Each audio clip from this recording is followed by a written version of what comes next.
श्रावण महिन्यातला श्रेष्ठ सोमवार म्हणजे तिसरा असतो, सर्वात मोठा. तिसऱ्या सोमवारीच महादेवावर मोठी यात्रा भरती. म्हणून अशा सोमवारी त्यांना देव आज्ञा झाली. खरोखर तिचं भाग्य चांगलं आहे. चारधाम करा. एखाद्यानं दररोज देवापुढे जरी जाऊन झोपला तरी असा योग कधी येत नाही, कधीच कुणालाच येऊ शकत नाही. मोठमोठे लोक असू द्या, पुण्यवान असू द्या, का कुठलेही असू द्या, पण योग चांगला आलेला आहे. आणि तिला कैलासामध्ये शिवगणाला जागा मिळाली आहे. सोमवारी जाणं म्हणजे महादेव पार्वती ज्या ठिकाणी कैलासात राहतात त्या ठिकाणी तिचा आत्मा गेलेला आहे.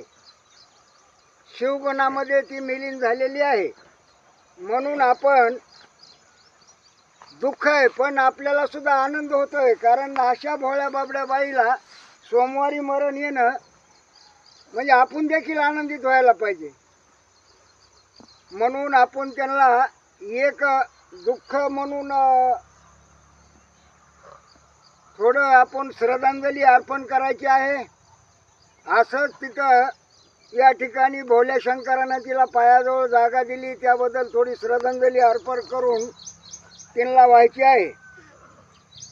पसायदान होईल नंतर फुलं टाकायच्यात. आता विस्मा